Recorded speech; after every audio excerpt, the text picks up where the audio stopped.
afternoon. Good afternoon. This is Ilya Yvonne coming back to you to read Proverbs, the first division of Proverbs. Um, the first segment, the heading says prologue. It says purpose and theme. Excuse me. The Proverbs of Solomon, son of David, king of Israel, for attaining wisdom and discipline, for understanding words of insight, for acquiring a disciplined and prudent life, doing what is right and just and fair, for giving prudence to the simple, knowledge and discretion to the young. Let the wise listen and add to their learning, and let the discerning get guidance, for understanding proverbs and parables, the saying and riddles of the wise. The fear of the Lord is the beginning of knowledge, but fools despise wisdom and discipline. The second segment is exhortations to embrace wisdom and also warning against enticement. The eighth verse is, listen, my son, to your father's instructions, and do not forsake your mother's teaching. They will be a garland to grace your head and a chain to adorn your neck. My son, if sinners entice you, do not give in to them. If they say, come along with us, let's lie in wait for someone's blood. Let's waylay some harmless soul. Let's swallow them alive like the grave and whole like those who go down to the pit. We will get all sorts of valuable things and fill our houses with plunder. Throw in your lot with us, and we will share a common purse. My son, do not go along with them. Do not set foot on their path, for their feet rush into sin. They are swift to shed blood. How useless to spread a net in full view of all the birds. These men lie in wait for their own blood. They waylay only themselves. Such is the end of all who go after ill gotten gain. It takes away the lives of those who get it. And then you want to go to the 20th verse, which is the subject of this particular segment is warning against rejecting wisdom. Wisdom calls aloud in the streets. She raises her voice in the public squares. At the head of the noisy street, she cries out. In the gateways of the city, she makes her speech. How long will you simple ones love your simple ways? How long will mockers delight in mockery and fools hate knowledge? If you had responded to my rebuke, I would have poured out my heart to you and made my thoughts known to you. But since you rejected me when I called, no one gave heed when I stretched out my hand. Since you ignored all my advice and would not accept my rebuke, I in turn will laugh at your disaster. I will mock when calamity overtakes you. When calamity overtakes you like a storm, when disaster sweeps over you like a whirlwind, when distress and trouble overwhelm you, then they will call to me, but I will not answer. They will look for me, but will not find me, since they hated knowledge and did not choose to fear the Lord. Since they would not accept my advice and spurn my rebuke, they will eat the fruit of their ways and be filled with the fruit of their schemes. For the waywardness of the simple will kill them, and the complacency of fools will destroy them. And whoever listens to me will live in safety and be at ease without fear of harm. Amen. I read you the entire first division of Proverbs, and now I'm going to go. This is NIV. I'm going to go and read the explanatory, the commentary on that particular division. Oh, and it is quite a bit, but we'll get through it. It's hot. Get hot in here. One. What the book of what the book of Psalms is to prayer and devotional life, the book of Proverbs is to everyday life. Let me say that again. What the book of Psalms is to prayer and devotional life, the book of Proverbs is to everyday life. Proverbs gives practical suggestions for effective living.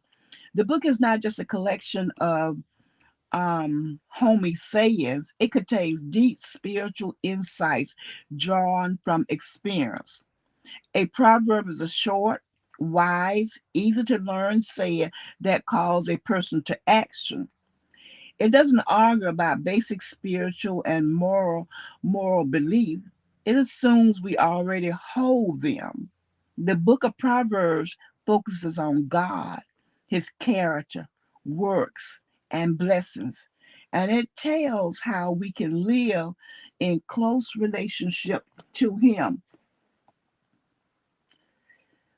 And Solomon, the third king of Israel, son of the great King David, reigned during Israel's golden age. When God said he would give him whatever he wanted, he asked for a discerning heart. The reference is First Kings, the third chapter, the fifth verse through the 14th verse. God was pleased with this request. And he not only made Solomon wise, but he also gave him great riches and power and an era of peace. Solomon built the glorious temple in Jerusalem, First Kings 6, First Kings the sixth chapter, and wrote most of the book of Proverbs. His profile is found in First Kings, the fourth chapter. Okay, let me see if I can regroup here. I hope I'm not too far away. Let's see. Yeah. 1 and 6 says, riddles were thought provoking questions. 1 and 7 says, one of the most annoying types of people is a know it all, a person who has a dogmatic opinion about everything, is, is closed to anything new, resents discipline, and refuses to learn. Woohoo! Solomon calls this kind of person a fool.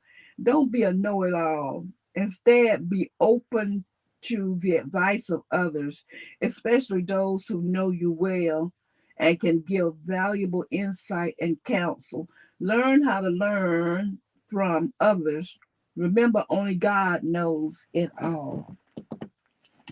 What else? 1 and 7 and 9. In this age of information, knowledge is plentiful, but wisdom is scarce. Wisdom means far more than simply knowing a lot. It is a basic attitude that affects every aspect of life. The foundation of knowledge is to fear the Lord, to honor and respect God, to live in awe of his power, and to obey his word. Faith in God should be the controlling principle for your understanding of the world, your attitudes, and your actions. Trust in God, He will make you truly wise. And 1 and 8 says, our actions speak louder than our words. This is especially, slow it down. This is especially true in the home. Children learn values, morals, and priorities by observing how their parents act and react every day. If parents exhibit a deep reverence for and dependence on God, the children will catch these attitudes. Let them see your reverence for God. Teach them right living by giving worship an important place in your family life and by reading the Bible together. And the first division in the 10th verse through the 19th verse commentary, sin is enticing because it offers a quick route to prosperity and makes us feel like one of the crowd. But when we go along with others and refuse to listen to the truth, Our own appetites become our masters, and we'll do anything to satisfy them. Sin, even even when attractive, is deadly. We must learn to make choices not on the basis of flashy appeal or short range pleasure, but in view of the long range effects. Sometimes this means steering clear of people who want to entice us into activities that we know are wrong. We can't be friendly with sin and expect our life to remain unaffected. Excuse me. 1 in 19, going after ill gotten gain is one of Satan's surest traps. It begins when he plants the suggestion that we can't live without some possessions or money. Then that desire fans its own fire until it becomes an all consuming obsession. Ask God for wisdom to recognize any greedy desire before it destroys you. God will help you overcome it. And 1 in 20, the picture of wisdom calling aloud in the streets is a personification, a literary device to make wisdom come alive for us. Wisdom is not a separate being, it is the mind of God revealed. By reading about Jesus Christ's earthly ministry, we can see wisdom in action. In order to understand how to become wise, we can listen to wisdom calling and instructing us in the book of Proverbs.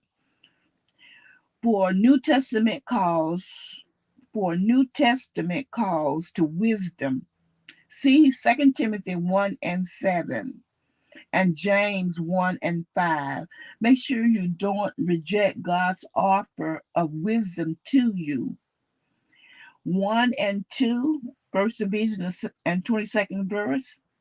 In the book of Proverbs, a simple one or a fool is not someone with a mental deficiency, but someone with a character deficiency, such as rebellion, laziness, or anger.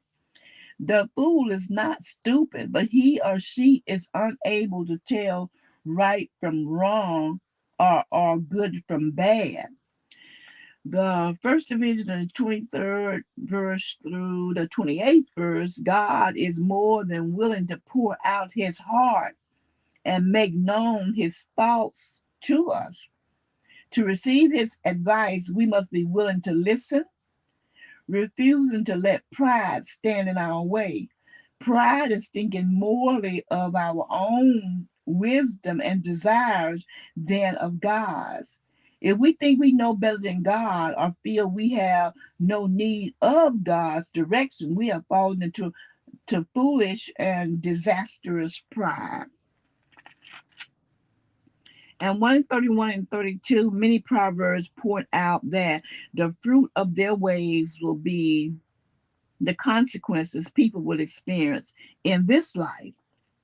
Faced with either choosing God's wisdom or persisting in rebellious independence, many decide to go it alone. The problems such people create for themselves will destroy them. Don't ignore God's advice, even if it is painful for the present. It will keep you from greater pain in the future. Amen. I read you the entire first division of Proverbs and also the explanation, the commentary. I will be right back just shortly.